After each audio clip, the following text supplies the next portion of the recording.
Raindrops keep falling on my head. And just like the guy who's feeling Samsung framleiðir vatnseld snjalltæki fyrir þig og þína sem þola íslenskt veðurfar. Kynntu þér málið á samsungmobile.is.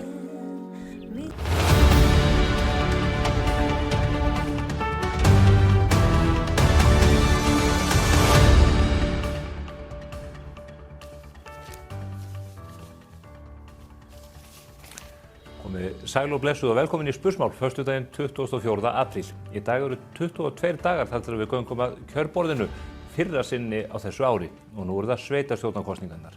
Það er fyrir allnokkru síðan sem að Morgunblaðið hleypti á stokkunum umfjöllun kosningarnar og við gerum nú víðreist landið og ræðum við oddvita framboðana landið þvert og endilangt. Við ræðum við fólk í stórum og smáum sveitarfélögum þar sem áherslurnar og áskoranirnar eru mismunandi. Þetta gerum við á síðu Morgunblaðsins, á Spotify, mbl.is og YouTube og hvetji ykkur til að fylgjast með. Ekki aðeins í ykkar eigin sveitarfélagi, heldur öðrum einnig, því að það er áhugavert að bera stöðuna saman og sjá hvað krafturinn er víða mikill í fólki, alveg óháð því hversu stór sveitarfélögin eru. Við verðum á Eskifirði með stóran borgarafund á miðvikudaginn komandi og ætlum þá að ræða við oddvita framboðana í Fjarðabyggð. Við vorum á Ísafirði núna á miðvikudaginn og þar var fjölsóttur fundur sem nú er aðgengilegur á mbl.is. Þetta er skemmtileg og fjörleg umræða. Við munum síðan þegar að líður á kosningabaráttuna birta hér viðtöl og eiginlega kappræður við oddvita framboðana í stærstu sveitarfélögum landsins og þetta er allt að koma inn á vefinn á allra næstu dögum. Í síðustu vikum gerði ég að umtalsefni ummæli forseta Alþingis þar sem hún fullyrti að þeir sem fremdu glæpin á Íslandi væru íslenskir karlmenn og þar með stimplaði hún helming þjóðarinnar með afar óviðurkvæmilegum hætti. Þessi umfjöllun vakti eðlilega mikla eftirtekt. Nú í vikunni hafa verið fluttar fréttir af óhugulegu máli þar sem ungar stúlkur voru frelsissviptar af mönnum sem ætluðust eitthvað fyrir en við vitum ekki nákvæmlega hvað. Lögreglan verst allra frétta. En hér er hægt að staðfesta að mennirnir sem í hlut áttu voru Palestínuarabar. Þetta eru menn sem hafa komið að öðrum stórum málum sem lögreglan hefur þurft að rannsaka á síðustu vikum. Þetta er alvarlegt mál og er ein birtingarmynd þess hvernig við höfum mist tökin á samfélaginu okkar þegar kemur að útlendingamálum. Með því er ekki verið að stimpla allt það fólk sem hingað kemur. Það gera langt flestir í friðsamlegum og eðlilegum tilgangi. En í allt of mörgum tilvikum hefur flætt hér inn fólk sem ætlast illt fyrir. Þar bera stjórnvöldin ábyrgð, meðal annars þingforsetinn Þórunn Sveinbjarnardóttir sem svo ógeðfelldum hætti stimplaði íslenska karlmenn sem hina einu gerendur í samfélaginu. Það er áleitin spurning sem vaknar þegar við sjáum hvernig stjórnvöld hafa brugðist og lyfta síðan ekki litla fingri núna þegar málin hrannast upp hvert á fætur öðru af þessu tagi. Það rifjast upp fyrri sögur af Íslandi frá 1627. Þá komu allsýringar að landi í Vestmannaeyjum og gerðu allt vitlaust, rændu og rupluðu, fólki, fjármunum og drápu menn. Þá voru menn ekki velkomnir til slíkrar iðju í landinu og í kjölfarið settu menn upp fallbyssur ekki aðeins í Vestmannaeyjum heldur víðar til að verjast slíkum ágangi. Nú virðumst við ætla að bjóða Tyrkjaránsmönnum til landsins og gera þeim kleift án þess að lyfta litla hingri að brjóta hér og bramla allt í okkar samfélagi. Þetta er mjög vond þróun. Og börnin okkar, unga fólkið og konurnar sem verða fyrir barðin á þessum mönnum eiga annað og betra skilið. Og ég hvet þingforsetann ásamt öðrum á löggjafarsamkundunni til þess að gera sig í brók, koma löggjöfinni í þannig farveg að svona lið fái ekki þrifist hér innan landamæra Íslands. Nóg þetta. Ég ætla að ræða fréttir vikuna hér eftir skamma stund við Kjartan Atla Kjartansson sem er oddviti Samfylkingarinnar í Garðabæ og Silju Sóleyju Birgisdóttur sem að fer fyrir sósíalistum í Reykjavíkurborg sem ætla að fara yfir fréttir vikunar en þar ber ýmislegt á góma allt frá hvalveiðum og til fjölgunar opinberra starfsmanna. Í síðara hluta þáttarins fæ ég til mín tvo góða menn sem að þekkja ástandið í Vestmannaeyjum vel, ekki síst út frá samgöngum. Það eru Árni Sigfússon sem er stjórnarformaður Eyjaganga og Ármann Höskuldsson eldfjallafræðingur. Ég ætla að ræða við þá hugmið sem að margir telja galna, það er að segja að bora göng undir sjóinn út til Eyja, tengja land og eyjar. Þeir segja að málið sé af öðrum toga spunnið og þetta sé meir en mögulegt, jafnvel bara einfaldara heldur margur heldur og við ætlum að fara yfir það hvernig væri mögulegt að tengja eyjarnar við meginlandið með þessum hætti. Fylgist þið með. Góðan og geggjaðan fössara og gleðilegt sumar allir saman, ha? Og blessu vertu sumarsól. Sveipar gull í dal og hól og allt það bara, já. Eða bara eins og mannakott myndi segja það. Æ, komið sumar, wú! Já, en það bara ekkert eðlilega mikið stuðvítamín í því að vita til þess að það ekkert nema sumarsæla framundan, ha? Við elskum það, við dýrkum það og við dáum það, er það ekki? En Þorgrímur Sigmundsson, miðflokksfákur, hann fagnaði 50 afmæli í vikunni og við sendum honum eina vel feita afmæliskveðju, sko. 50? Oh my goodness, ha? Það bara eitthvað svona, sko, once in a lifetime áfangi, sko. Ammóknás, hans hós. Halla Hrund, íslenskasti Íslendingurinn, tók sumardaginn fyrsta alla leið og skellti sér í græna göngu fyrir náttúru Íslands, sko. Já, og þetta í stíl við framsóknarfánan. Nei, já, ég veit. Úps, orðið fáni er náttúrulega orðið eitthvað svona bannorð núna. Sorry, ég ætla ekki að særa neitt, ég lofa, ég bið forláts bara, sorry. Inga Sæland sendi landi og þjóð afspurnu fína, sæta og suðræna sumarkveðju í tilefni að sumardeginu fyrsta og það gerði Eyjó Peyjó innviðaráðherra líka. Þetta svo kurteist og alþýðlegt fólk hérna hjá Flokki fólksins og það ekkert eðlilegt, sko. En það samt mjög ánægjulegt að vita til þess að Eyjó viti núna að sumarið sé komið og þá mun bara öll Herjólfskrísan bara lagast af sjálfu sér. Fólk þarf þá ekkert að vera eitthvað að æla eins og múkkar í skriljón tíma siglingum til og frá Þorlákshöfn og Vestmannaeyjum. Það bara allt í blóma og allt í sóma og allt í blóma og allir hressir. Já. Talandi að vera í blóma. Ísdrottningin Guðrún Hafsteins sendi landsmönnum blómlega sumarkveðju frá Garðyrkjuskólanum í Reykjum. Já, takk fyrir pent. En hún sagt heilsaði sumrinu en kvaddi svo aftur á móti elsku bestu Þórdísi, KGR og alla hina stafina af því að hún hefur sko lagt niður þingstörf og bara gerst sendiherra í London. Í alvörunni, hvort á maður hlæja að gráta? Þetta eru mjög súrsæt tíðindi verð ég að segja. Við erum strax farin að sakna Þórdísar Kolbrúnar, án djók sko, en ég held samt að hún verði alveg geggjuð í London, ha? Let the tea time begin, segi ég nú bara. Já, bara áttu og sakna að knúsa þig, elsku Þórdís Kolbrún. Valkyrjurnar gerðu allt vitlaust með saklausu heimabökuðu pizzupartí á dögunum, en sögur herma að Kristrún hafi bara tekið slæsurnar með Valkyrjónum fram yfir fund með Grindvíkingum. Í alvörunni, þetta í lagi, en samt sko, má hún lifa eða? Ha?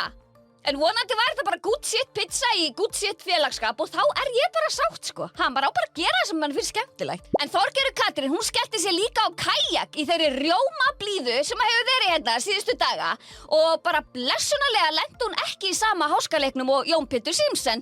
Elsku kallinn, já það fór betur en áhorfðist þegar Jón Pétur asnaðist eitthvað út að sjó með syni sínum sem endaði náttúrulega bara með því að hann var komið smekkbuxurnar á hælana og svo bara endaði þetta í einhverju heimsókn bráðamóttökuna vegna ofkælingar. Í alvörinni, já. En Jón Pétur, hann náttúrulega svo mikill afbragðsmaður. Hann þakkar viðbragðsaðilum fyrir lífgjöfina. Enda bara full ástæða til, ha? En já, ég vil bara segja takk fyrir þig, elsku Jón Pétur. Þarna skall hurnæri hælum, sko. Austurlenski konfektmálinn Jens Garðar orðinn langþreyttur á þessari fölsku jákvæðni sem viðreisnarfólk hefur tileinkað sér og hann kallar bara eftir því að þau sýni það í verki hvað þau eru góð. Og já, veitir það, mér finnst það bara nokkuð fín hugmynd hjá honum. Það ekki annað að sjá en að Hanna Kata hafi notið sín vel í selskap við þessa góðu menn hérna á dögunum. Guðmund í Brim og Binna í vinnslustöðinni og eitthvað. Já, það var alveg stuð og stemning, sko. Það alltaf stuð og stemning í sjávarútvegunum, ha? Það klikkar ekki. Ása Berglind sagði ferðasögu frá Alaska en þangað fór hún ásamt Fríðu föruneyti þingmanna sem urðu allir fyrir einhverju svona ákveðnu menningarsjokki. Þarna ytra. Já, þrátt fyrir að þekkja snjóinn og kuldann og allt vel á eigin skinni. Sigríður Andersen fordæmdi dauðarefsingar í Evrópuþinginu á dögunum. Þetta fyrsta sinn sem að við erum ósammála held ég. Ha, ég og hún. Já. Nei, ég að djóka. Hópur þingmanna var staddur í Istanbul í vikunni. Sjáiði hvað þær taka sig vel út þær Kolbrún, Áslaugar Baldurs og Hildur Sverris. Alveg landi og þjóð til sóma, flottastar.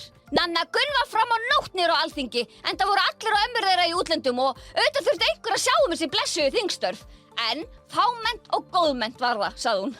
Simmi Dabbi bróðir Nönnu bar svo upp alveg hilaríus myndagátu.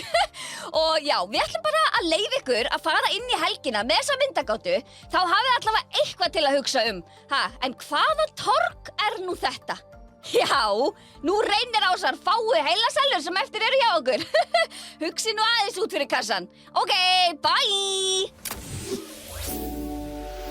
Samsung kynnir nýjan Galaxy S26 Ultra. Meira frelsi, meira næði. Can you do this?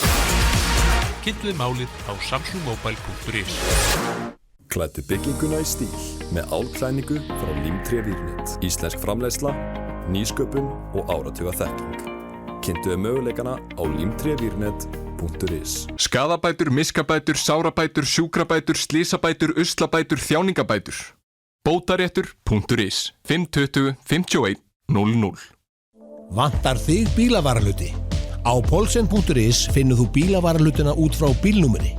Velur viðeigandi varahluti og pantar. Við sendum all land. Polsen.is. Fever Tree. If 3/4 of your drink is a mixer, mix with the best. Hér hjá A4 húsgögnum bjóðum við upp á fjölbreytt úrval skrifborðsstóla við allra hæfi. Endilega kíktu til okkur í heimsón við Skeifuna 17 ef þið vantar frekari upplýsingar.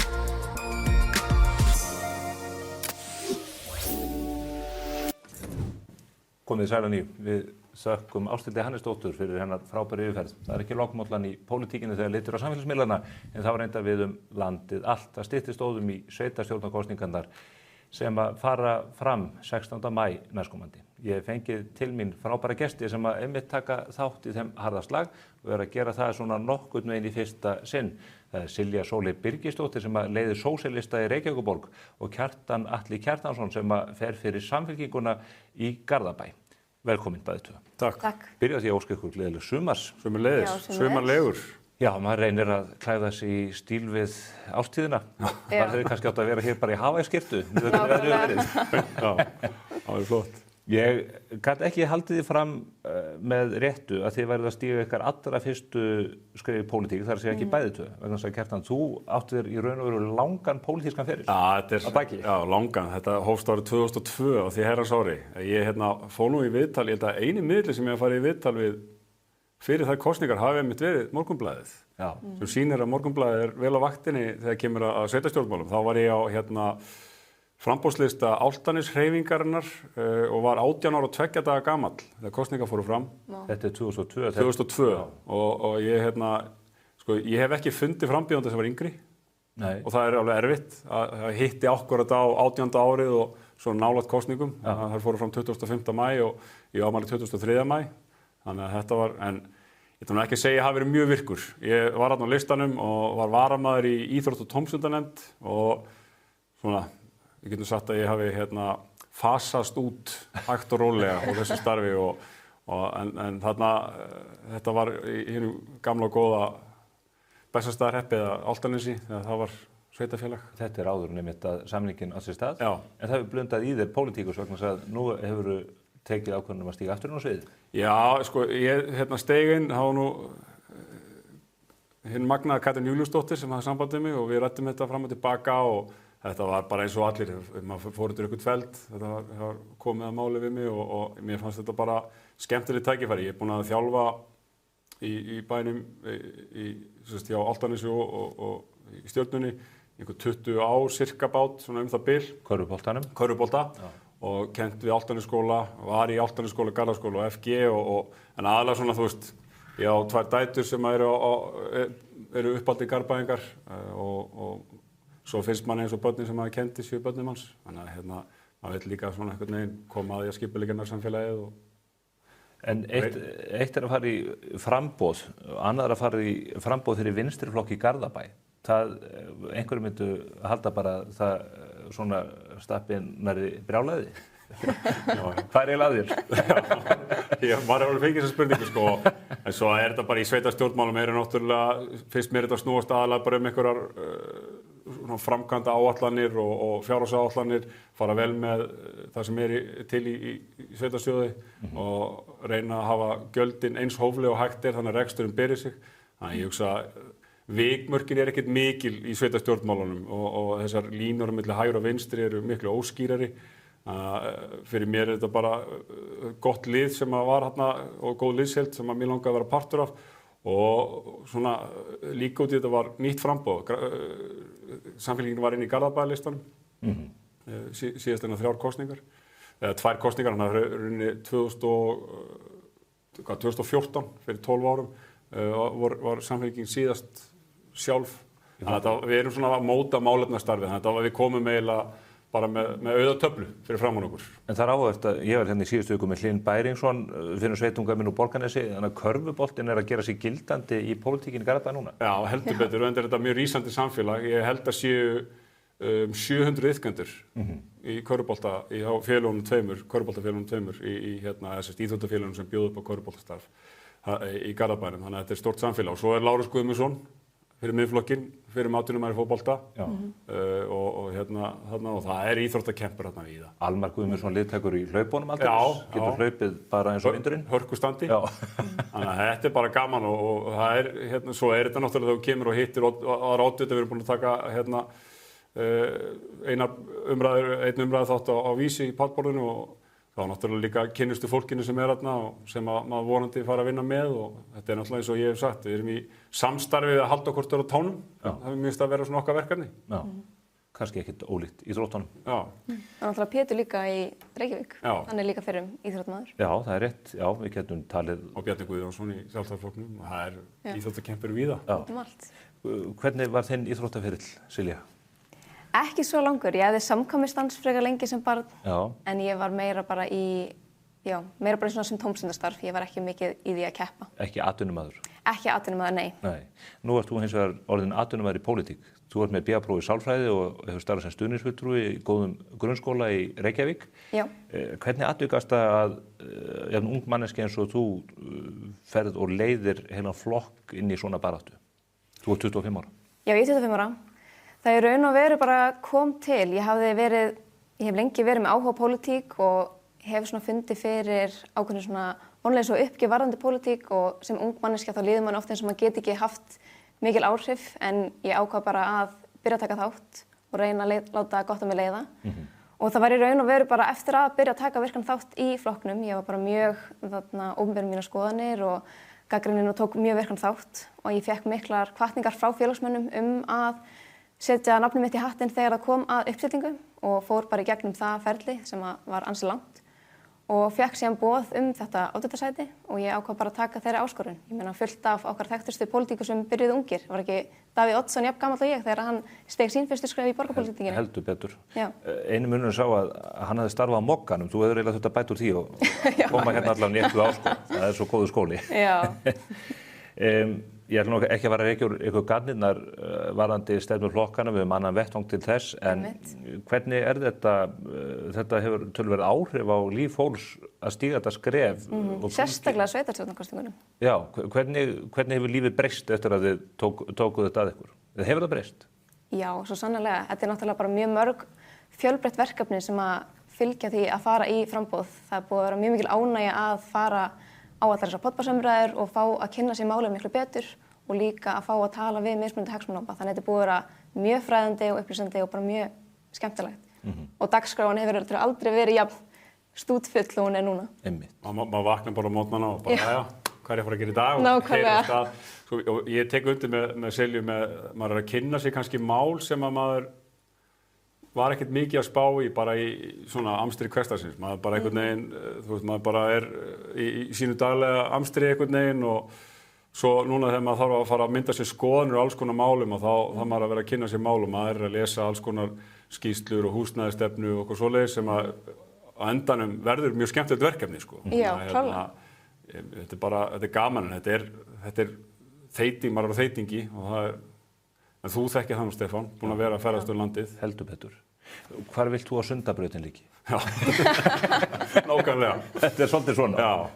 Og maður þarf bara að vera með, búin að mynda sér þetta og það er kannski, við vorum aðeins að ræða þetta áður en fórum í loftið að maður er líka að reyna að halda einhvern veginn í, sko, ég held að fólki hættir rosalega til þegar það fer inn í stjórnmál að fara að leika stjórnmálafólk, svona eins og maður heldur að maður eigi að vera, sko, og maður vill reyna að halda í sjálfan sig og vera ekki að taka afstöð til mála sem maður er ekki búin að kynna sér og svona, og maður þarf að svona ég held að það sé svolítið mikilvægt í þessu að vera maður sjálfur og segja það sem manni finnst og ef manni finnst ekki neitt að segja það bara og ég óttur að kynna mér þetta. Það líka heldur manni miklu opnari og maður verður einhvern veginn ekki þröngsýnn ef maður hefur hann opna hug fyrir málefnunum. Mestu skiptir einmitt í þessu sambandi að setja sig ekki í stellingar út frá því hvernig aðrir eru vegna þess að þá verður þetta niðursoða og það er reyndar hefur því miður orðið of mikið það í pólitíkinni að fólk fer að passa sig of mikið þorir ekki að stíga á tær og þá verður pólitíkin ekki skemmtileg. Og líka áhugavert að vera með sálfræðimenntaða manneskju í þessu, þetta er örugglega eitthvað sem er í stúdera í sálfræðinu svona þegar fólk kemur með einhverja fyrirframóta afstöð inn í mál. Klálega og maður tekur líka bara eftir því í umræðinu og þú veist þegar maður er að fylgjast með Silfrinu og fylgjast með pallborðsumræðinum hvað það er í raun og veru margir flokkar sem eru að segja mjög yfirborðskennda hluti og í raun og veru ekki að segja neitt. Nei. Og umræðin er líka þegar einhver úr ákveðnum flokki kannski hætti sér til að vera sammála einhverjum öðrum flokki þá kom bara, þetta er svikari.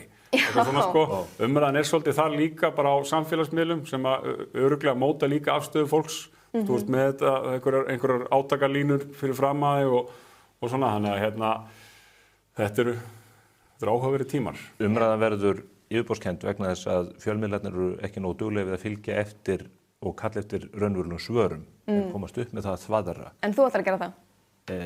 Við reynum það hér, en það er nú reynda líka valdið því að sumir þeirra vil ekki koma. Þeir dæma sjálfa sig að því.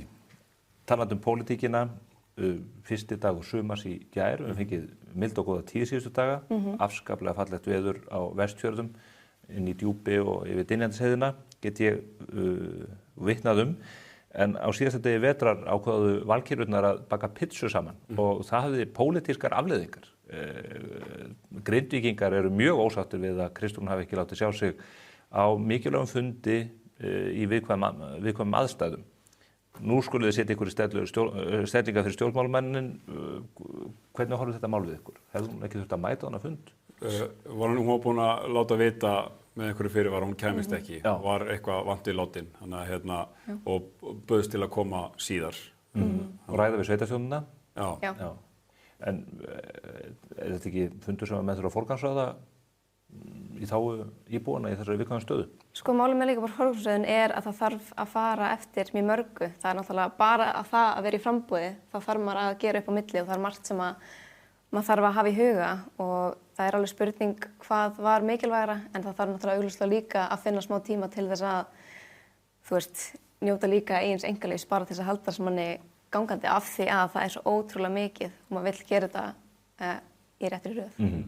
En það er samt alveg þannig að bara tilveru okkar er að miklu leyti stafræn að fólk sér myndina og þá fer fólk upp á afturlappirnar og en eins og var nú bent á í yfirlýsingu frá aðstoðarmanni forsætisráðherra þá var búið að tilkynna þetta með einhverju fyrirvara og boðið á fundi barst seint. Já, og boðið barst síðasta föstudag og það létu vita strax á mánudaginn að hún kæmist ekki og þessi hittingur þeirra valkyrjana hafi ekki haft áhrif á þeirra Ingu Sæland, Kristrúnar og Þorgerðar Katrín. Það kom fram að það var önnur persónuleg skuldbinding sem að skalla á. En getur verið, þetta er bara forvitnileg vangavelta út frá samfélagsmiðlunum, að áðurna stjórnmálamenn pósta myndum, að bæði myndmálið sem slíkt og tímasetning getur valdið usla. Algjörlega. Hefur það kannski bara einfaldlega þurft að halda þessa pitsuveislu og byrta ekki myndina? Halda hann í kyrrþögn. Það er alveg spurning. Já. Algjörlega, þú veist, og þetta er alltaf, hvernig meðtökum við þar upplýsingar sem eru fyrir framan okkur og þarna því að þú veist, með samfélag í Grindavík sem að það eru sterkar tilfinningar, bara gagnvart, þetta er bara búið að snúa þeirra tilveru á hvolf. Algjörlega. Og það eru mikla tilfinningar og fólk sér þetta og ég held að sýni því allir skilning líka en svo kemur bara svar og held ég að fólki sem að var ósátt að vonandi dempar það eitthvað en það er bara sterkar tilfinningar í þessu máli. Þau eru ekki fyrstu leiðtogarnir sem að lenda í kröppundans út af þessu. Ég man eftir frægu máli þegar að Spánarkonungur Juan Carlos lét sig einhvers staðar vanta í fjármálakrísunni 2008 og Spánverjar voru í miklum fjárhagslegu vandræðum. Það er kannski aðeins stærra mál líka. Aðeins stærra mál, og kannski alvarlegri útúrdúr fyrir kallin því að það fréttist af honum á fílaveiðum í Botswana sem þótti ekki alveg svona til margum. Það er svolítið réttlátreiðið þar. Já, réttlátari. Já. Fellum þetta tal, en annað, við erum auðvitað að fara í þjóðaratkvæðagreiðslu í lok ágúst að öllu óbreyttu og það sitt sýnist hverjum í því, við erum dálítið að pumpa sveitarstjórnarmennina það hver afstæða þeirra til atkvæðagreiðslunnar vegna þess að við teljum að það í erindi við almenning að vita afstöðu, að stjórnmálamennir gefa upp afstöðu sína.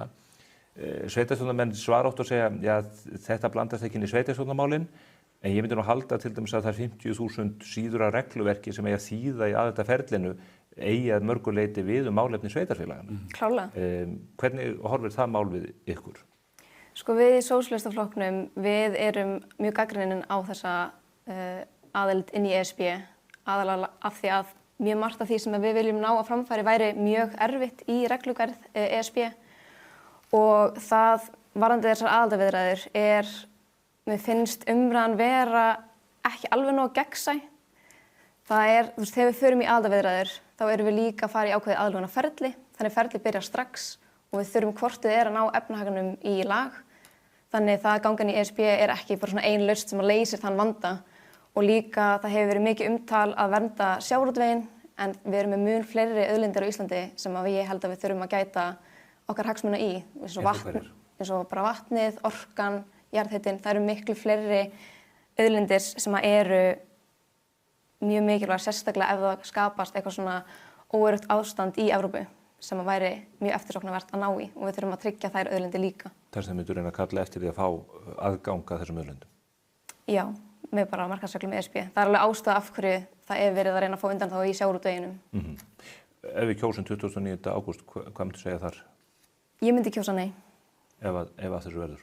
Ef að þessu verður, af því við þurfum að fara í aðlögunarferlið og það verður bara mjög erfiðar að vera með opinbera rekstur sem að svona stórt mál hjá okkur sósíalistum að vera með að draga úr einkavæðingu í heilbrigðiskerfinu sem væri töluvert erfiðara inn í ESB og það að fara í aðildarviðræður þýðir líka að fara í aðlögunarferlið. Kjartan? Já, ég Ertu eftir flokkslínu? Já, sko ég aftur alltaf vísi það sem ég sagði í byrjun. Ég sór það segðu sjálf mig og reyna að halda því eftir fremsta megni að segja það sem ég finnst. Ég var í stjórnmálarfræði og nam líka alþjóðasamskipti, var nú með honum Hirti J. Guðmundsssyni sem skeleggur. Það gaman að lesa alltaf, sko, mér svo gaman að lesa einhvern sem pró og svo einhvern sem gegn og hann bara að halda uppi sinni samfæringu. Heldur betur. Ég var á sínu tíma mikill Evrópusinni og það hefur dempast með árunum, svo þessi alveg hreinskilinn. Ég fyrir mér finnst alltaf svona skrítið þegar það er til einhverjum einföld svör við flóknum spurningum og mér finnst þetta mjög flókið og viðamikið þessi Evrópusambandsaðild. Kosturinn, stærsti sem ég sé, einhvers konar hagsmunagæsla fyrir almenning bara í að þetta sé svona einhver stór aðili því að nú erum við með stór tæknifyrirtæki sem operata við slettum í þverþjóðlegu rými þvert á landamæri og eigar og svo stóran þátt í okkar tilveru. Við erum öll að takast á einhverju markaðstorgum sem eru í eigu fyrirtækja í kringum einhverju auglýsingar og ESB hefur til dæmis með þetta Roam Like Home þegar þú getur verið í símanum innan ESB. Það finnst mér mjög gott, það alls konar svona framfæri, svona neytendamál sem að ESB hefur gert vel og svo bara spurningin, fáum við það í gegnum EES-samningin, það spurningin. Síðan líka varðandi reglugerðarnar í Evrópusambandinu og varðandi ákvarðanataknir sem teknar á Evrópuþinginu við höfum tekið upp sumar reglur og sumar reglugerðir. Það að ganga inn í Evrópusambandi þýðir að við þurfum að ganga bara að fylgja öllum reglugerðunum. Við erum nú þegar í þeirri stöðu að geta valið einmitt það jákvæða sem að Evrópusambandi hefur upp að bjóða. Og svo ég klári svona með svona mína afstöðu, þar sem að ég svona í seinni tíð, ég hef alltaf hrifist af því, svona fór ég í sveitarstjórnmál, að valdið sé, ákvarðanir séu teknar nálægt kjósendum. Það hugnast mér mjög mikið að ég ólst upp, pabbi stofnaði Álftaneslistan fyrir hreppstjórnarkosningarnar 94 og ég bara alveg upp við það að fólk hringdi bara heim með mál sem að varðaði þeirra daglega líf og ég mjög hrifinn af því að sé bara að ná í kjörna fulltrúa og þeir beri ábyrgð og það sem að ef ég alveg hreinskilinn sem að svona trufla mig við Evrópusambandið, það eru margir kostir, líka margir gallar, það er að ákvarðanir kannski teknar, ekkert kannski, eru teknar langt frá fólkinu, að lengist þessi boðleið. Þannig að ég er svona,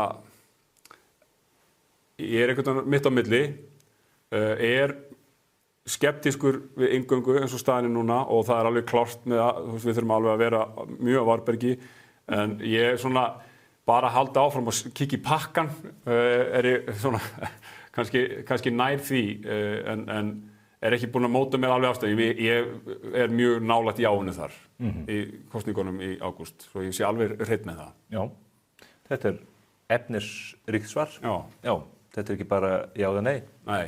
Hver á þennan bústað, já eða nei, sagði Stella Jórlöfi. Jú, þetta var jásvar, þetta ekki? Varðandi áframhaldandi, en þetta er bara mjög flókið mál, en hérna, eins og ég segi, þetta er bara mjög stór spurning og það er eins og Silja bendir á, þessi umræða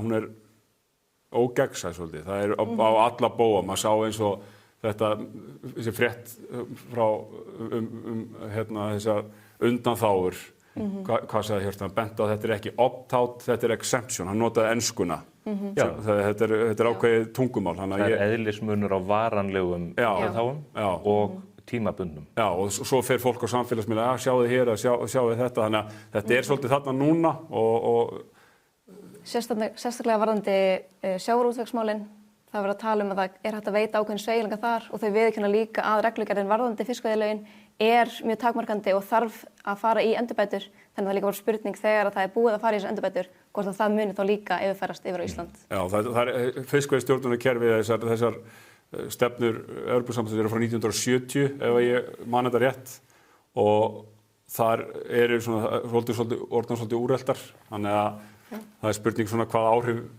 okkar mikla veiðiþjóð myndi hafa á það. Nú hefur Þorgerður Katrín haldið fram að Evrópusambandið sé opið fyrir að taka upp fiskveiðistjórnarkerfið íslenska.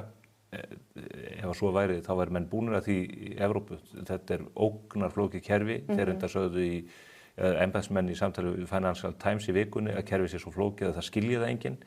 En svo er sjávarútvegurinn það takmarkaður hluti af umsvifum í Evrópusambandinu að menn eru væntanlega ekki að fara að eyða miklu púðri í þau mál svo við komum þarna inn. Hann heitir Kostas Katís, sjávarútvegsstjórinn frá Kýpur og hann hefur verið að fjalla þessu mál en hann hefur einmitt notað önnur hugtök heldur en síðan hefur verið veifað hér í umræðunni. Og það er eitt af því sem að ég hef gert að umtalsefni hér líka, það er eitt af tísku orðum dagsins er upplýsingaóreiða og það var að reyna að koma í veg fyrir hana en stjórnvöld hér hafa ýtt undir hana til dæmis þegar við höfum fengið fulltrúa hingað sem hafa sagt að þetta mun taka 4 til 6 ára minnstakosti en á sama tíma segir utanríkisráðherrann sennilega tekur þetta bara 1 til 1,5 ár og eðli málsins samkvæmt ruglar það fólk í rýminu þegar þeir sem fara með völdin, fólki sem ætlar að leiða okkur inn í þessar viðræður talar þvers og kruss með þessum hætti. Við þurfum ekki að kröfu til stjórnmálamanna að það sé einhver skýrari lína hvað þetta varðar.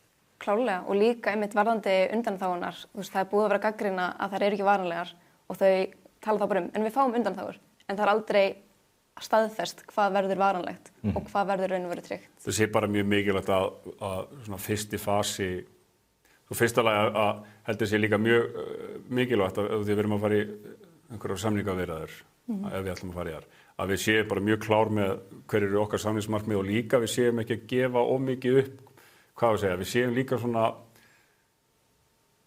sem viðsemjandi þurfum við þetta er að tala hver er besta staða mín ef við séum ekki við þurfum að gera grein fyrir að sú staða er mjög góð þannig að mér finnst mikilvægt að við förum inn í ef af þessu verður inn í samningaviðræðurnar vitandi það ef við bökkum út þá er staða okkar góð og mér finnst það mjög mikilvægt að við séum bara föst á okkar prinsipum og bara líka ef við ætlum að fara að gera tvíhliða samninga í okkar utanríkisstefnu eða að utanríkisstefnun okkar byggist á tvíhliða samningum við önnur ríki þá þurfum við líka að vera bara svolítið harðir viðsemjendur og þarna er Evrópusambandið og mér finnst það líka kannski þurfa að taka með inn í myndina ef Evrópusambandið gefur út við gefum ekki varanlegar undanþágur þá er það kannski líka bara einhver samningsástæða sem er verið að móta sér fyrir samningaviðræður ef að þeim kemur ég segi bara, þú veist, við þurfum að spila smá leik og vera bara svolítið föst á okkar. En eigum við ekki áðurum fyrir mér þess atkvæðagreiðslu að fá þá hreint hvort að varanlegar undanþágur séu boðið ekki vegna þess að þjóðaratkvæðagreiðslan kostar 900 milljónir og samningaviðræðurnar kostar 2 milljarða. Menn ætla að eyða 600 milljónum í að þýða 50.000 síður á reglur.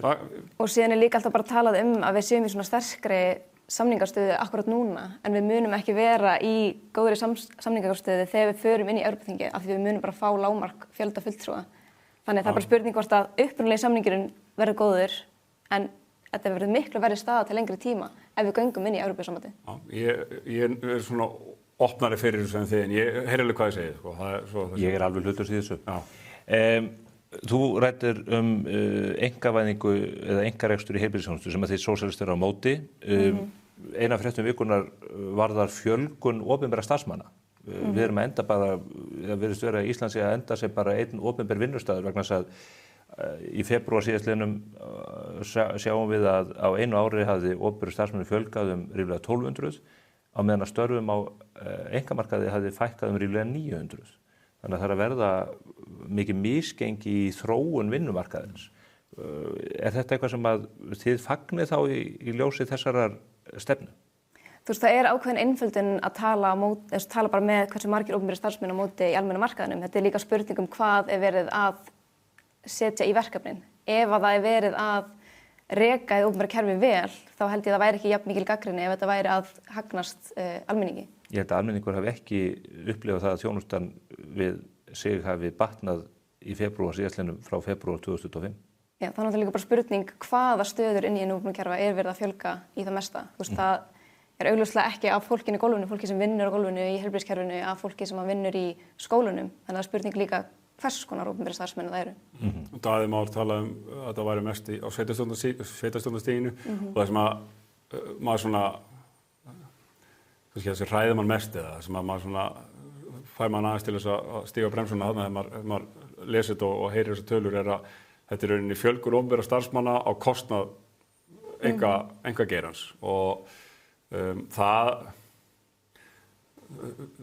velferð okkar byggist á því að við séum að framleiða, það sé nýsköpun og svo framvegis. Til þess að greiða laun á hinum opinbera markaði þá þarf að taka skatta af einkageiranum sem að býr til verðmætin. Og það eru færri hendur á bakvið þá verðmætasköpun núna heldur en í fyrra.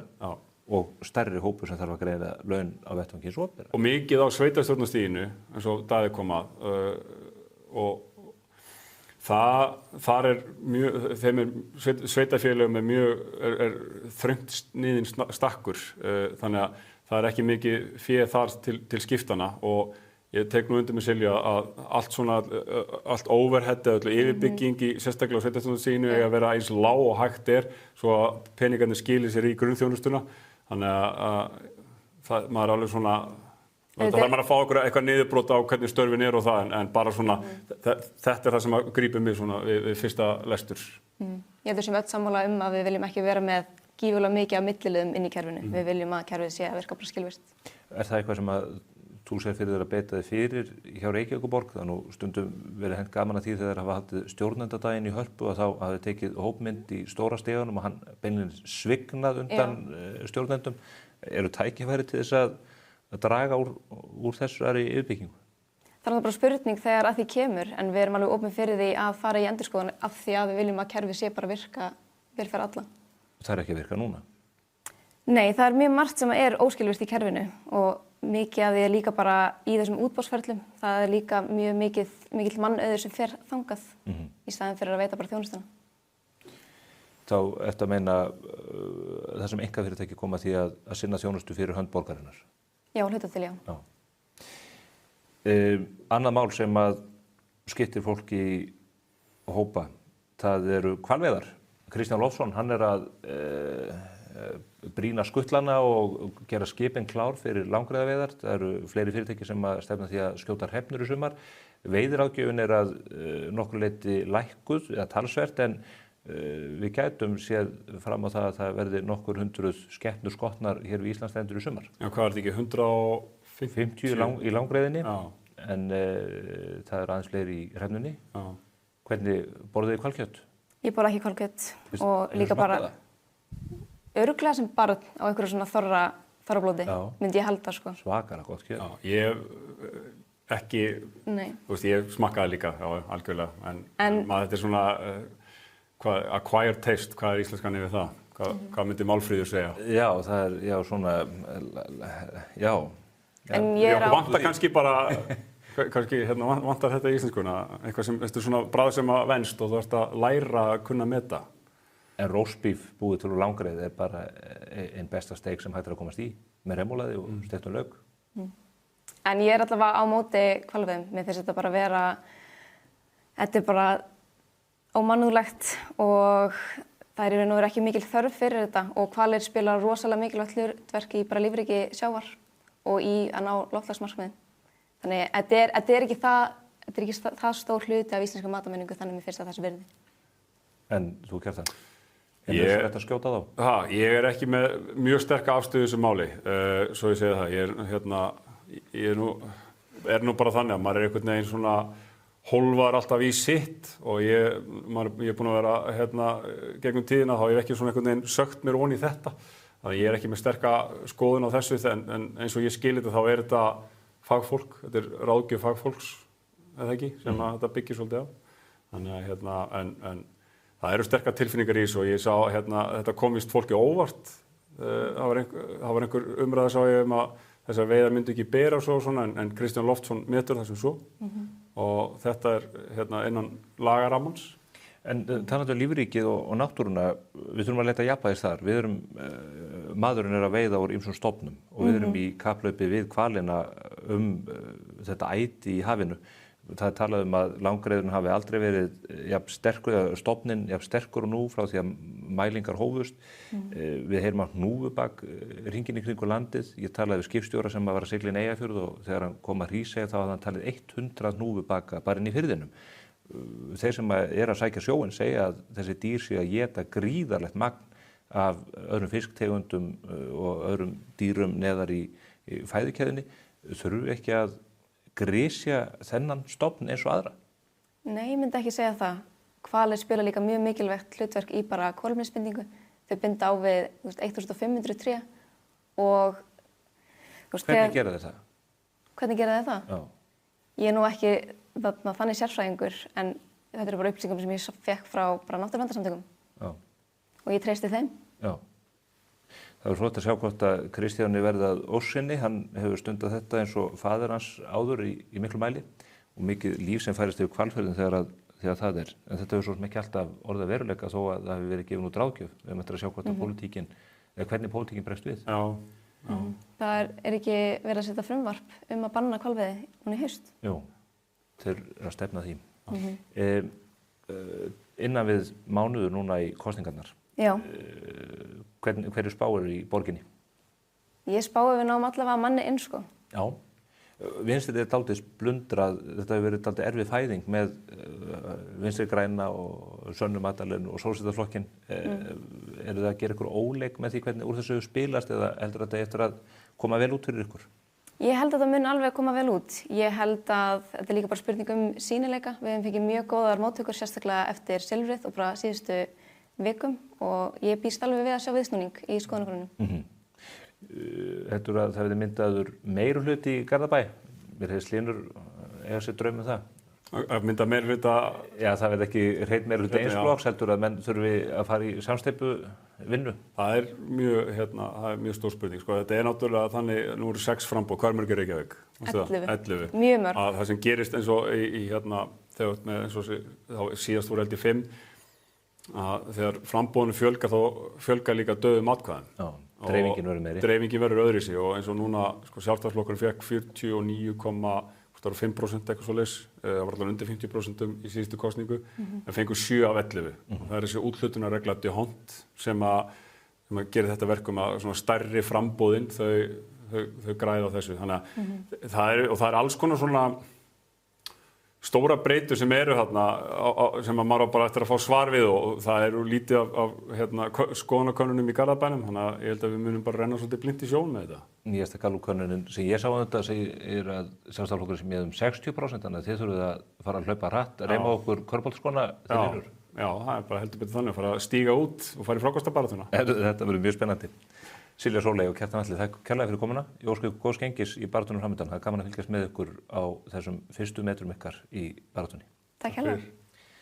Við erum hins vegar ekki hægt hér á vettvangi spursmála. Við ætlum að færa talið að allt öðru máli. Hvernig ætla menn að bora göng út til Vestmannaeyja?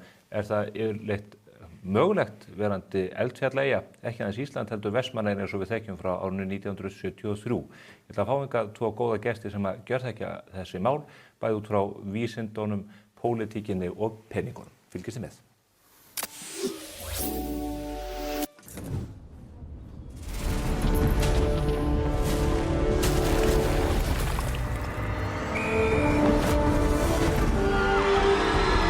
Hvern langar þig að hitta í dag? Pennin Eymundsson. Ekki gjalda fyrir útgjöldin. Cardio.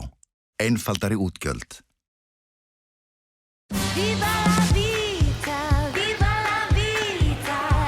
Peroni 0%. Alvöru ítalskt bragð.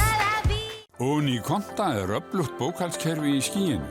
Einfalt í notkun og býður upp á endalausa möguleika. Onikonta.is Rekstrar þjónusta Væs þitt bakland í upplýsingatækni, þar sem sérfræðingar okkar sjá daglegan rekstur, öryggi, uppfærslur og stuðning fyrir þitt fyrirtæki. Næsta skref áfram. Næsta skref Væs. Lexus RX. Komdu og reynslagtu RX 450h Plus Plug-in Hybrid. Þín býður óviðjafnaleg upplifun. Lexus Kauptúni. Komið sæl. Bragð að þá barni finnur. Á síðustu vikum hef ég tvívegis farið til Vestmannaeyja og það hefur verið í gegnum Þorlákshöfn á ferjunni Herjólfi. Annars skiptið bilaðri bara á annarri skrúfunni, ekki beint þægileg sigling, leyfi ég mér að segja. Og það eiginlega í því ljósi sem ég kallaði hingað til mín 2 góða menn til þess að ræða möguleikann á göngum til Vestmannaeyja. Það hugmynd sem hefur þetta lengi verið á teikniborðinu í einhverju mynd en núna verið þetta mál vera komið á nokkuð rekspöl. Þetta annars vegar Ármann Höskuldsson sem rannsóknarprófessor í eldfjallafræði við Háskóla Íslands og hins vegar Árni Sigfússon sem stjórnarformaður Eyjaganga.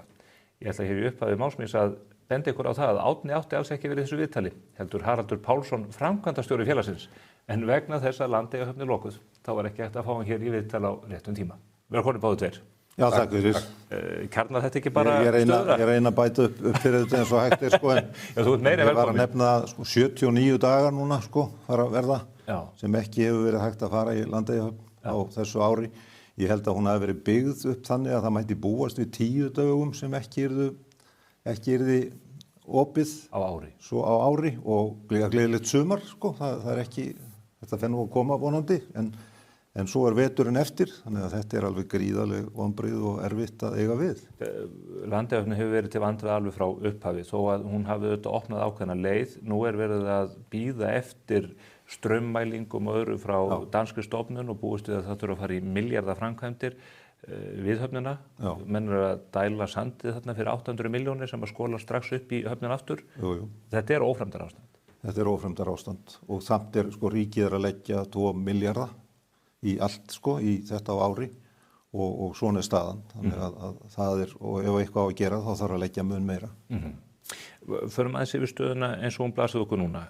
Eyjagöng einkahlutafélag sem eða hlutafélag sem mörg mjög öflug fyrirtæki hafa nú lagt 200 milljónir í og þið eru byrjaðir á rannsóknum. Hvað eru það að fara að gera?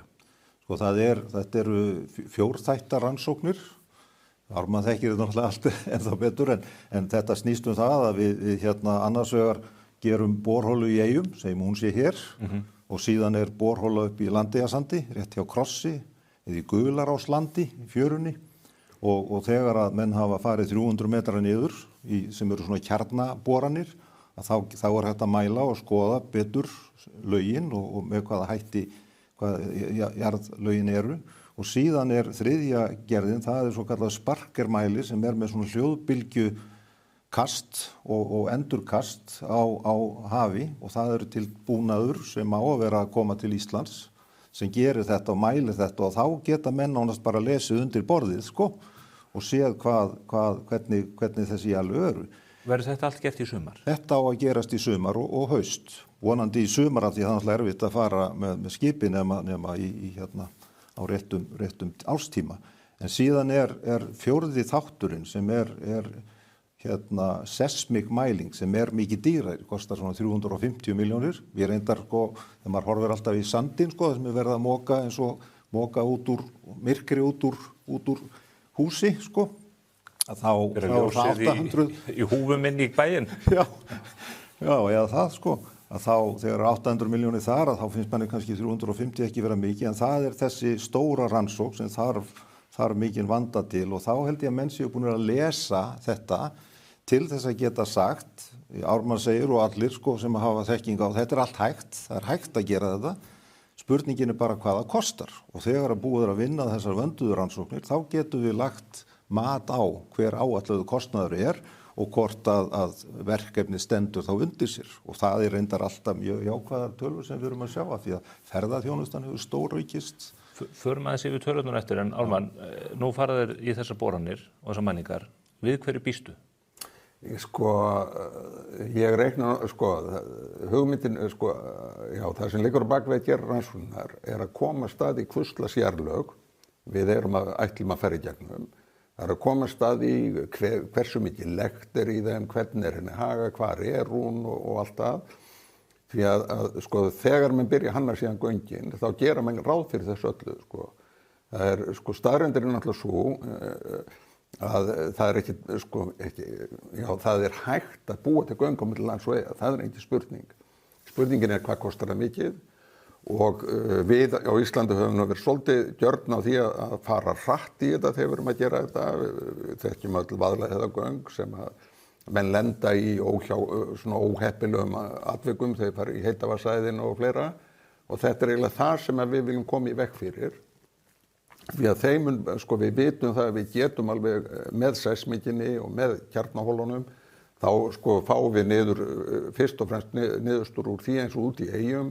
Hvað þurfum við að fara í gegnum til að koma okkur niður á gangnadýpið og síðan seismikinn, hún sýnir bara mjög nákvæmlega í þrívídd hvað menn er að fara í gegnum og einu sinni eftir að hún liggur fyrir þá erum við komið með alla gangnaliðina og þá er svona kannski það síðasta sem menn myndu gera áður en þeir ákveða að bora, komist þeir að því að það sé vænlegt út frá kostnaði, að þá eru þau teknar nokkrar kjarnahólur sem sagt á sjó á milli lands og eyja, bara til þess að tryggja það að við séum að fara í gegnum nákvæmlega þau jarðlög sem við teljum okkur að fara í gegnum. Og einu sinni eftir að það liggur fyrir, þá er hægt að hanna allt og gera ráð fyrir öllu því sem að þú myndir lenda á í leiðinni, hvort að það er eitthvað starf mjög lek jarðlög, því að þú getur náttúrulega skrúa fyrir þetta allt áður heldur þú borir í gegn, þá bara grautar á undan eða fristir á undan. Þekkingin. Já, það er prinsipið í þessu er það að þú verður, og sérstaklega þegar við erum að fara undir sjó, að þá verðum við að vita mjög vel hvað við erum að fara í gegnum. Og það er liðurinn í þessum rannsóknum, það er að leysa það vandamál. En jarðlögin þarna eru þess eðlis að það ætti að vera hægt að bora göng á milli? Já, í sjálfu sér, það er ekkert að bora í gegnum öll jarðlög. Það er bara spurning hvernig þau eru og hversu mikið það kostar. Og í þessu tilviki erum við náttúrulega fyrst og fremst á landgrunninu, þarna suður af landinu. Og við myndum í rauninni gæti þetta bara orðið mjög hagstætt því að jarðlögin eru tiltölulega flöt. Svo lengi sem það er ekki mikið af svona nibbum, það kemur allt í ljós. Ef það eru mikla nibbur á milli lands og eyja þá náttúrulega breytist og þá verður eitthvað breyting í borunni En hvað eru nibbur? Það væru þá leifar af úr gömlum eldgosum, svona móbersnibbur. En það er ekkert verra að fara í gegnum þau, því að það er líka fast. En kostunum við að fara í gegnum þetta á landgrunn er það að jarðlögin eru öll meira og minna flöt. Sem þýðir það að þegar þú byrjar að bora þá ert að fara meira og minni gegnum sama jarðlagið. Þú þarft ekki að skipta á milli? Nei, það er oft er óvissan svo að því að kortlagningin sjálf hefur ekki verið gerð nú vel og þegar við borum upp á landi þá hallar jarðlagunum og þar leiðandi skiptir máli, þú ert alltaf að breyta og meðan þetta fara í gegnum hallandi jarðlög þá breytiru í rauninni jarðlaginu sem þetta fara í gegnum, þá breytast aðstæður í hver skipti sem hún skiptir jarðlag. En miðað við það að við erum að tala að fara í gegnum landgrunnið, að þá nú væntanlega megin hlutin af þeim jarðlögum sem á að fara í gegnum eru væntanlega bara flöt. Þannig að vandamáli við það að vera að fara úr einu jarðlagi yfir í annað, það verður væntanlega ekki til staðar, sko, sem er kostur, sko. Þetta eru 18 kilometra göng með það hvernig þið teiknið þetta upp. Eru það ekki lengstu göng undir sjó í heiminum? Ó nei. Nýjustu göng Færeyinga, Suðureyjagöngin, þau eru 24 kilometrar. Rokfast göngin í Noregi eru 27-8 kilometrar. Þeir fara 400 metra niður. Þannig að það er ekkert nýtt í þessu, sko. Það er ekki verið að brjóta blað með þessum göngum? Nei, ekki í þessu. Þannig að það er engin súflækja, en auðvitað segjum við bara, við gerum ráð fyrir að þetta verði dýrt. Ármann er bjartsýnn svona á hvernig þetta lítur út, en við segjum við skulum bara gera ráð fyrir að þetta verði dýrara heldur en Færeyjaleiðirnar. Þar tala menn kannski að þetta væri sambaralegt við 50-60 milljarða. Við höfum sagt að þetta geti farið 140 milljarða og það voru það bara arðsemisútreikningar sem að byggja þar að baki, en það er svo sem hægt að setja allt upp í Excel-skjöl og reikna sig í gegnum að þetta megi vera dýrara eða hvað sem er. Af hverju er þetta dýrara heldur en í Færeyjum? Nei, nú viljum við ekki fullyrða, en ég held að það sé mjög rétt að nálgast verkefni þannig, og við sjáum reyndar bara hvaða tök við höfum á fjármagninu í dag, sko, þegar að þessi hugmynd kemur upp fyrir 37 árum síðan, það er enn ekki búið að rannsaka þetta fyllilega, að þá voru menn með allt annað umhverfi. Nú erum við nett fjármagnseigendur í dag. Lífeyrissjóðirnir eru bara mjög voldugir, voru það ekki áður. Ferðaþjónusta er fyrirbæri sem var ekki til þá, vera núna með þessar milljónir sem eru að koma hingað, og Suðurlandið er sko ólgandi þar, þannig að það er svo gríðarlega stór tækifæri í fjármögnun þessa verkefnis í dag. Og verðmætasköpunin sem er eiga sér stað í Vestmannaeyjum, ég skoðaði daginn þessa uppbyggingu hjá Laxey í Viðlagasjósfjörunni. Þetta er að verða, þetta er að verða stærri peningaprentunarvél heldur en það hefur verið fyrir þjóðarbúið nokkru sinni. Algjörlega. Og það er stór hluti af því að Laxey er meðal þáttakandi og svo náttúrulega sjávarútvegsfyrirtækin og mjög margir aðrir sem sjá hag í því að tengja þessi samfélög, tengjast landinu, sko. Og það sem mér þótti ánægjulegast þegar við vorum að ræða þetta, fyrst tölum við út frá eyjaþörfinni, sko, en þegar maður fór upp á land á Hvolsvöll og nágrenni, þar komu menn bara enn sterkar fram og sögðu, sko, ef við byggjum þetta samfélag með 15 mínútna akstri, þá ertu bara komið 10-12.000 manna samfélag sem er bara eins og Austurlandið, og þú ert komið með tækifæri. Við erum í sjúkrahús í Eyjum sem er sterkt og væri hægt að styrkja enn frekar. Við erum með menntastofnanir, við erum þar talandi öryggisatriði, hvað þá flutning á gögnum, sko, þarna á milli, og tækifæri í atvinnu eru bara gríðarleg. Þannig að þetta er bara gjörbylting fyrir flutningur á vatni sem er stórmál, og við höfum nú rætt við oddvita frambjóðendur í bænum. Varðandi Færeyjar og Noreg, það er dýrara að bora göng á Íslandi en í þessu löndu. Það er eitthvað í berginu hér sem er lausar í sér, eða hvað er það sem veldur því? Sko, ef þú ert að bora upp á landi, þá er það kannski aðeins lausar í sér en ekki mikið lausar heldur en það er í Færeyjum, sko. En sko það sem að, sko, já, nú kemur það byrjljós út frá rannsóknum hvað menn fara hugsanlega í gegnum, sko. En svona miða við það sem að maður myndi halda, þá eru sko þessi göng út í eyjar ætti ekki að vera of flókin þegar gögnin liggja fyrir. En nú segi ég það náttúrulega miða við sko eins og ég þekki þetta svæði þarna á milli lands og eyja. En sko dýrari, sko í rauninni ættu jarðgöng hér á Íslandi ekki að vera dýrari heldur en í Noregi og Færeyjum. Ég hugsa sko stór hluti gangna eins og ef við tökum Vaðlaheiðargöngin sem urðu náttúrulega miklu dýrari, og það var kannski fyrst og fremst vegna þess að rannsóknirnar voru ekki nægilegar, þannig að menn vissu ekki alveg hvað þeir voru að fara í gegnum, og að lenda á einhverju svona eins og þessari jarðhitaæð og fleira sem að tefur verkið, og þá ertu náttúrulega sko þá bara hækkar kostnaður, sambærilegu vesenni lentu við þegar vorum að bora fyrir Kárahnjúka yfir í Fljótsdal, að þá var komið í berg sem ekki hafði verið gert ráð fyrir og borunin tafðist. Og það náttúrulega, sko, ef borunin tefst, þá það náttúrulega uppsafnaður kostnaður. En aðalatriðið það, sko, ef að jarðfræðin vel þekkt og menn eru búin að sjá alveg nákvæmlega hvað ætla að fara í gegnum, þá alveg hægt að reikna það út hvað þetta kemur til með að kosta. Og ef jarðfræðin vel gerð, þá á ekki að verða neitt hængur á leiðinni í gegn, sko. Því að þetta nú aðalega, kostnaður hjá okkur aðalega vegna þess að það eru óvænt verkefni sem kom upp á gangna leiðinni, sko. Ég finnst þetta bara að vera mjög ánægileg fullyrðing sérfræðingsins, sko. Við segjum við getum þá haft þetta þrefalt dýrara heldur en Færeyingar án þess að það loki á verkefnið. Það og jafnvel meira en við erum komin svolítið langt fram úr okkur með þeirri pælingu. Við erum bara í þessar rannsóknir, þetta tekur 2 ár að fullgera rannsóknir og þá tökum við næstu skref. Þið að fara, þetta einkaframkvæmd sem stendur og einkaframtak. Við höfum reynslu á slíku. 1998 opnuðu göng undir Hvalfjörð sem eru 5.770 metrar, þriðjungur af leiðinni sem að þetta felur í sér út í eyjar. Hvaða lærdóm höfum við þaðan? Voru svona rannsóknir unnar þar og stóðust slíkar mælingar? Já, þar gekk bara mjög vel. Þar voru svona unnar miklar mælingar þar. Fyrst voru náttúrulega menn þar alveg eins og núna með Eyjagöngin, menn voru með alls konar náttúrulega efasemdir að þeir menn voru að fara undir sjó og svo þekktust þarna einhver misgengi og fleira, þannig að sem menn sjá náttúrulega ef við keyri Hvalfjarðargöngin þá sérðu það að það kemur klæðning inn að augaannarslægið og það vegna þess að það lekur inn í göngin eins og gerir í öllum göngum, sko, það kemur vatn inn í öll göng og svo bara dæla sem dæli því út, sko.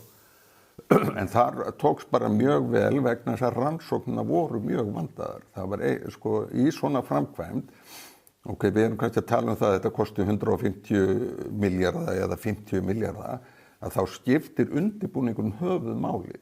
Ef undirbúningurinn kórréttur og velgerður, að þá verður kostnaðurinn alltaf lægri. Þannig að það, sko, maður hagnast aldrei á því að spara undirbúningsvinnuna. Undirbúningsvinnuna, hún gerir ekkert annað heldur en að gera verkið auðveldara og gera það ódýrara í sjálfum sér, sko. Spölur, bara nefna það því að það náttúrulega gríðarlega gott fordæmi og synd að það skuli ekki hafa haldið bara áfram að vinna það verkefni. Við höfum átt ágætar viðræður og samtöl og fengið hjálp frá forsvarsmönnum Spalar. Gísla og þeim höfðingjum öllum. Já. Og Jón Haldanason og fleiri og það hefur reynst okkur gríðarlega vel og við nánast erum að fara eftir þeirra módeli, sko. Þetta það er engin ný uppfinning í því og reyndar eins og Færeyingar sem að sáu hvernig þeir voru að gera þetta og svo bara þetta snilld, fengu svipaða sérfræðinga með í för og þeir eru komin langt lengra heldur við í þessari vinnu. Þessi framkvæmd var í raun og veru í fyrsta lagi þetta stórkostleg samgöngubót. Þetta glæsilegt mannvirki, svo að það sé að vera þetta barnsins tíma bara vegna umferðarþunga og annars slíks. Ríkið fær þetta síðan bara afhent á silfurfati. Ég held að enginn hafi í lokin grátið veggjaldi sem að með þetta greiða þó að skagamenn hafi nú eins og venjulega verið dálítið mikið vælandi yfir þessu. Heyrðist ekkert í borgnesingum svo að það sé tekið fram. Af hverju ósköpunum var þetta kerfi ekki endurnýjað í öðru verkefni? Ég held að með þessa sérþekkingu sem þarna var til. Já, góð spurning. Velti fyrir mér af hverju var verið að afhenda ríkinu þetta til þess að taka yfir til hvers ef hefði ekki bara menn geta haldið áfram alveg sama og við veltum fyrir okkur, sko. Þetta af hverju á ríkið að vera að vasast í þessu, af hverju á ríkið að taka þetta yfir, á ekki bara ríkið að gera færri hluti og gera þá betur og þannig að við mikið fjármagn annars staðar til þess að fara í þessa framkvæmdir, mikla þekkingu og reynslu, af hverju ósköpunum. Það er stóra spurningin. Önnur mjög stór spurning sem leikmenn spurðu sig að og ég beini til þín Ármann. 1973 í janúar braust út eldgos í Vestmannaeyjum, 10 árum eftir gosið í Surtsey. Ekki algjör bilun að ætla að fara í 100 milljarða gangaframkvæmd út í eyju sem gæti lent í viðlíka atburði og þeim sem þá varð? Þarna kemur náttúrulega alltaf spurningin upp, sko, þegar þú byggir eitthvað, hvað ætlar að láta það endast lengi og eins og við þekkjum eldvirkni í Vestmannaeyjum að þá nú ekki að gjósa þar á hverju öld sko og það eru svona kannski 1000 til 2000 ár á milli þess að þetta kerfi fari í gang og ef við byggjum göng núna á næstu 10 árum eða svo og fáum göng út í eyjar þá getum við kannski reikna með því að göngin í friði í næstu 2000 ár. Skilurðu? Já, það ágætt rökk í málinu. Já, það er sko, menn mega ekki... Þið metið þetta þannig að þetta kerfi sé ekki líklegt til að fara af stað aftur?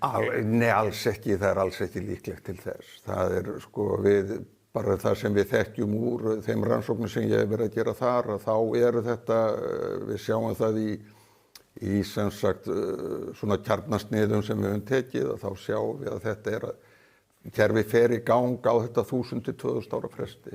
Já, maður getur kannski lýst líka vestari leiðinni, sko? Jó, og svo náttúrulega, þú veist, það við erum vestan við, sko, en sko, kerfið hefur verið virt undanfarin 7-8.000 ár, þá hefur öll gos verið austanmegin, það hefur ekkert gos verið vestanmegin, sko. Og göngin myndu öll liggja á vestari flekanum? Já, og við gerðum nú þarna 2004, þá sigldum við með, það var meðal annars til þess að athuga það hvort að það væri eitthvað líf í vesturarminum og þá sigldum við með svona svipatæki og þeir verða með núna. Það sér bara grynnra, það sér bara í gegnum lausu jarðlögin eða jarðlögin sem hafa safnast upp á síðustu 10.000 árum og hugmyndin þar var að gá hvort við sæjum einhver misgengi eða eitthvað svoleiðis því að það geti kannski truflað en við sáum ekki neitt og þar að leiðandi virðist engin hreyfing vera þarna vestanmegin og ekki tvíti fyrirstöðu þannig séð að fara þarna í gegn. En svo verður náttúrulega mun nákvæmari rannsókn gerð og sérstaklega seinni seismikarannsóknin sem verður svona þrívídda rannsókn og þá sjá menn alveg hvort að það sé, því að sko rannsóknin náttúrulega líka til þess að segja okkur vit í þessu eða ekki vit í þessu, skilurðu. Og eins allavega það sem við höfum núna, það segir að það engin hreyfingarna og þar að leiðandi ef það engin hreyfingarna og þú ætlar að smíða göng og jú, við getum náttúrulega gert það eins og Rómverjarnir sem þeirra gangna eru ennþá í gangi, orðin rúmlega 2000 ára gömul og jafnvel hægt að fara inn í það ennþá. Þannig að mér finnst þetta ekki vera svona haldtæk rök í að draga úr gangagerðinni af því að við séum að koma inn á virkt eldfjallasvæði. Ég get ekki séð það, ekki samþykkt það, sko. Þetta opnar á möguleikann á að fjármagna göngin með 1000 ára skuldabréfi, Árni. Þú segir nokkuð. Það þóttu mikið tíðindi þegar Disney gaf út 100 ára skuldabréf hér undir lok síðustu aldar. Hvernig eru þið að sjá fyrir ykkur fjármögnuna? Þú nefndir lífeyrissjóðuna sem möguleika. Þetta eru gríðarlegir fjármunir og hvernig á að borga af þessu? Þetta gert með veggjöldum eða öðrum hætti? Já, nú af því við vorum að ræða Akurnesinga og víðar þar sem hafa verið álitamál gjöld í gegnum göng. Sko Eyjamenn þekkja ekkert annað heldur en að greiða fyrir sig og þannig á lífið að vera. Við þurfum að greiða fyrir lífið og þetta við höfum bara áætlað að það séu kannski ekkert ósvipuð verð, menn vita hvað kostar að fara með bíl og tveir farþegar þarna á milli, þannig að það hægt að reikna út svona áætlaða tekjur af því, en jafnframt að þá horfum við þetta til þess að ef að ríkið að sleppa við 2-3 milljarða ef það á að fara í einhverjar alvöru aðgerðir í Landeyjahöfn, þá náttúrulega bara enn aukinn kostnaður, þannig ef að ríkið getur losnað við þetta og geti mögulega lagt til tímabundið eitthvað fjármagn inn í þetta á móti, að þá held ég að það sé verulegur kostu fyrir ríkið, það náttúrulega losnað við sjúkraflug og allan þennan kostnað, þannig að þetta svona hagræðing fyrir ríkið til lengri tíma. En fjármögnunin, það eru erlendissjóðir sem hafa haft samband strax og sýnt þessu áhuga, en það bíða auðvitað allir eftir fullkomnum rannsóknum. Þannig að meira sé að tryggingar að baki þessu verkefni byggja á því að það séu góðar rannsóknir. Bara fabúleiningar, veggjald svona göng, erum við að tala 10-12 þúsund kall á ferð eða eitthvað meira? Nú rifjast upp hjá mér gamall pólitíkus sko, að fara ekki að nefna eitthvað svona sko. Þú veist hvað ég er að reyna. Ég ger alveg ráð fyrir að það sé, menn þekkja Herjólfsleiðina en það fer auðvitað eftir í hver kostnaður af þessu verður. Og eins og ég segi okkar útreikningar hafa alveg gert ráð fyrir þetta geti farið í 150 milljarða sem þá þreföldum með við Færeyjaleiðina sko. Og ef að það lægri kostnaður þá náttúrulega hefur endurspeglast það í gjaldi fyrir göngin. Það mikil verðmætasköpun í Eyjum. Í núverandi sjávarútvegi, laxeldi þarf að skila 20 milljarða ef að líkun lætur sem þarf að flytja sennilega upp á land í miklu mæli. Eitt af því sem hefur staðið ferðaþjónustu verið þrifum í Eyjum. Maður sér það með veitingahúsin, maður sér það með gistirýmið sem er á skornum skammti ekki bara þegar að fótboltamótin standa sem hæst, heldur alla jafna. Þetta myndi gjörbylta öllum umsvifum í Eyjum. Gjörbylta og reyndar af því að þú nefnir Eyjar sko, en við getum líka nefnt Suðurlandið sem náttúrulega bara mjög sterkt landbúnaðarsvæði. Þannig að þegar þetta fer að spila allt saman þá það gríðarlega miklir hagsmunir. Ef að menn fara á fótboltamótin í Eyjum þá eru margir sem þurfa að sleppa því að það hentar ekki ferðirnar eða þá að það eru uppselt og þeir komast ekki þegar þeir þurfa að fara. Nú ertu bara að fara í gegnum göngin fram og tilbaka þannig að það gjörbreytir allir þessum aðstæðum sko. Það bara gjörbylting í kringum þessa stöðu. Menn hafa rætt stórskipahöfn í Eyjum, hún gæti þjónustað líka þá meginlandið ef göngin kom. Spurning, það oft talað sko á fjórða tug skemmtiferðaskipa sem koma til Eyja. Það að þau gætu þá lagt að og farið í Reynisfjörur sko og rúturnar farið í Reynisfjörur og farið Suðurlandið mun styttri vegalengd heldur en að fara frá Reykjavík sko. Þannig að þetta eru eiginlega möguleikar sem að sunnlendingarnir hafa verið að ræðum. Þannig að það hægt að fabúlera auðvitað með þetta sko áfram en það ekki spurningum að þetta eru bara gríðarlega miklir hagsmunir fyrir Ísland að þetta geti gerst. 2 ár í þessar rannsóknir. Segjum sér svo að það sé nóga fjármagni í pípunum. Já. Hvenær gætu svona göng orðið að veruleika? Hvenær ætlum við Ármann að fara að keyra í gegn? Keyra í gegn, eftir 2 ár, við komum 20, það svona kannski, ekki 35, 45, sko. Við höfum sagt sko 8 til 10 ár. Tekur 7-8 ára að bora í gegn og... Það er bara hvernig bergið sko. Og það þú veist, ef allt kórétt og allt saman, þá ætti það ekki að taka neina... Sko þeir sem voru með okkur síðast í þessu, Norðmennir, að þeir, sko það voru náttúrulega vanigangna menn frá Noregi sem voru vanir þessu öllu saman. Og þeir voru sko þá þarna kringum 2004-05, þeir voru mjög jákvæðir sko og ekki hvað síst að því að hafsbotnin sem á að fara í gegnum, hann sko, hann náttúrulega vænlegri heldur en það sem menn að gera til dæmis í Noregi, þar sem menn að fara í gegnum djúpberg og myndbreytberg og... Ótrúlegt sko. Þannig kannski svona í kringum, ég var að segja 35. Segjum sko að 2 ár í rannsóknir, svo það náttúrulega bora og það eru kannski 5 ár.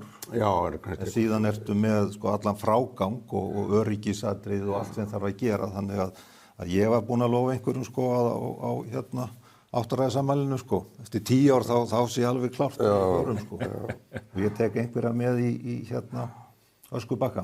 Já, það voru spennandi. Í afmælisúndin. Já. Við skulum vona að Guðláti gott að vita, þetta spennandi verkefni og gaman að sjá einkaframtakið íta við þessu, verkefni sem að ríkið hefur ekki farið í. Kannski mun það gerast í Eyjum 2035 sem gerðist með Hvalfjarðargöngin 98 þegar Ólaf Grjóti fór í eldri borgaraferð í gegnum göngin og var spurður hvernig finnst þér þau? Og hann sagði, mér líst ekkert á þetta er gluggalust þetta helvíti. Ármann Höskuldsson og Árni Sigfússon gáði guðvel í þessu. Takk. Það var ekki meira á vettvangi spurningamála þennan ágæta föstudaginn. Hvet ykkur til að fylgjast með í vikunni komandi umfjöllun okkar sveitarstjórnarmálin. Við verðum á Eskifirði á miðvikudagskvöldi með borgarafund og við munum gera grein fyrir honum á mbl.is á fimmtudaginn og í Mogganum á föstudaginn. En við erum að fjalla enn fleiri sveitarfélög og ætla ég að nefna Vesturbyggð í því sambandi sem mun birtast á vefnum og í blaðinu á morgun og svo Bolungarvík á mánudaginn. Ég minni líka á bókaklúbb Spursmála. Þennan mánuðin erum við að taka fyrir Frelsið eftir John Stuart Mill. Það er bók sem hefur haft mikil áhrif á hugmyndasögu Vesturlanda. Frábær bók úr bókaflokki lærdómsrita bókmenntahöfuðsins. Fæst á góðu verði í Hermanum Eymundsson þennan mánuð. Góða stundir.